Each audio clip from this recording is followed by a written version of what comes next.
இதில் திருமண தடையில் எப்படி வரும் அப்படின்னா, அந்த இடத்துல ஒரு பெண் சாபம் இருக்கிறத பார்க்குறோம். குலதெய்வம் வழிபாடு இருக்குது. ரெண்டும் இணைந்த ஒரு விஷயத்தை வந்து அந்த பெண்ணுக்கோ பையனுக்கோ திருமண தடை, காலதாமத திருமணம். அந்த பையன் வாங்கிட்டு வந்த ஒரு கர்ம வினை, இல்லை பெண் வாங்கிட்டு வந்த ஒரு கர்ம வினை. இந்த குடும்பத்தில் ஒரு விஷயம் நடந்திருக்கு. சரியானபடி குலதெய்வத்தை வழிபடலை, இல்லை பித்ருக்களை சரியானபடி வழிபடலை. ரெண்டுத்தையும் மேட்ச் பண்ணி அந்த இடத்துல பிறக்கிறாங்க. அப்போ இங்கே ரெண்டுமே டேலி ஆகுது.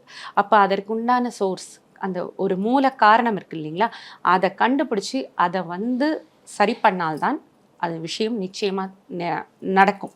இப்போ பெண் சாபம் அப்படிங்கிறது என்னென்னா, அவங்களுடைய முன்னோர் வழியில் யாராவது பெண்ணுக்கு தீங்கிழைத்திருக்கலாம், இல்லை ஒரு பெண் கண்ணீர் விட்டு சாபம் விட்டுட்டு போயிருக்கலாம். உடனே சொல்லுவாங்க, எங்கள் தாத்தா பாட்டன் செய்தது இப்போ எப்படி எங்களுக்கு வரும் அப்படிம்பாங்க. இது என்னென்னா, இது மேட்சிங் தான். இந்த நபரும் போன ஜென்மத்தில் அப்படி ஒரு விஷயத்த பண்ணிட்டதுனால தான் இந்த இடத்துல வந்து பிறக்கணும்.